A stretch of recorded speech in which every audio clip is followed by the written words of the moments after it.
Let's look at verse 6 here, where Job now is describing and declaring his hopeless life. My days, he says, verse 6, are swifter than a weaver's shuttle.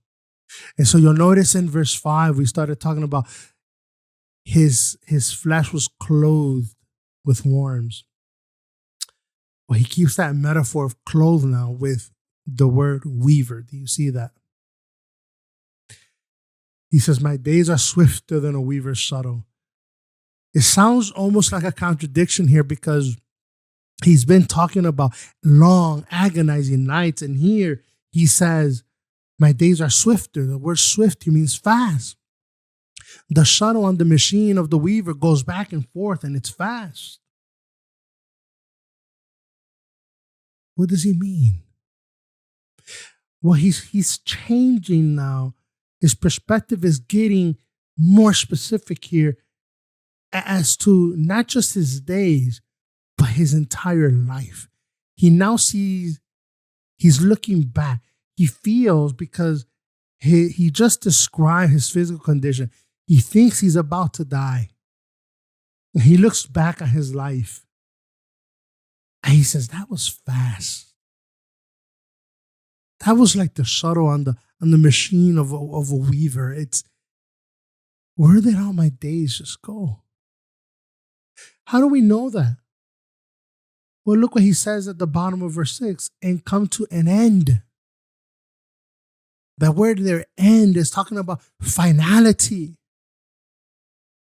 He's talking about death. This is why he concludes at the end of chapter 7. I know you're going to come look for me, God, because I know you're connected to us, but I won't be here. I'm not going to survive this one. I won't make it. And he says, it'll come to an end without hope. There's a play here in the Hebrew with the word hope. It could mean loss of hope, hopelessness, but it also is the same word used for thread. And he's imagining, I think, the shuttle and the weaver and the thread just ends. And that's it. It's over. No more tapestry. No more design. No more clothing. It all ends. And it's hopeless.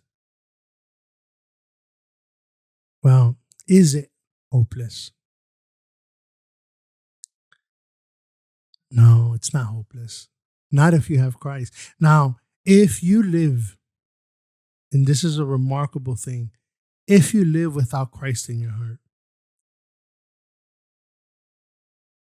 this is your life. This is how you see it. In the deepest parts of your soul, in your heart, and your mind, if you don't have Christ, you know it all ends without hope. This is why people in this world, they do whatever they can do to live longer, live healthier lives, to see if they can extend their days a little longer.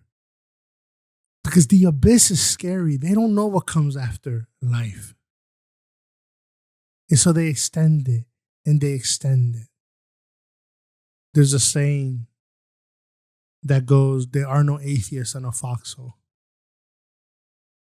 And I would say there are no atheists when one confronts the grandeur of life. There's just truth deniers. And if you find yourself denying Christ and denying God and denying His word, there is no hope for you.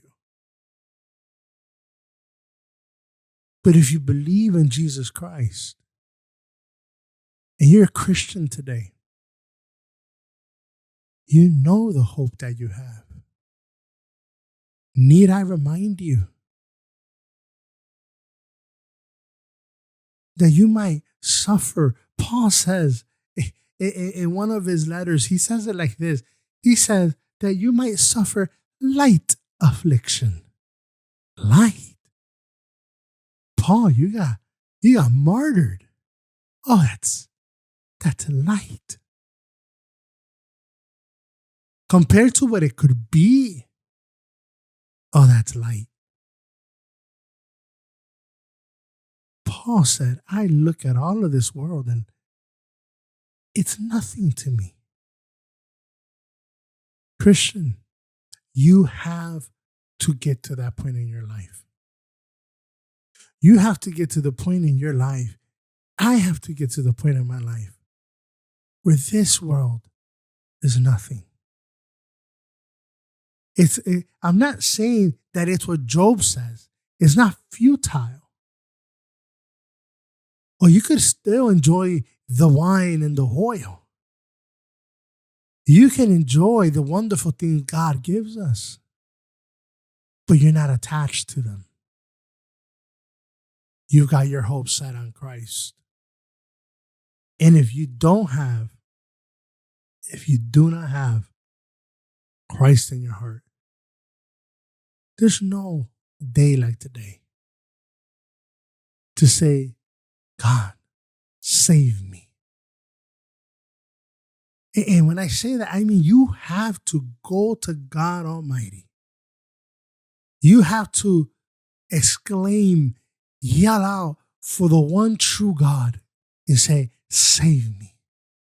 I believe in Jesus Christ. He's the only hope that we have.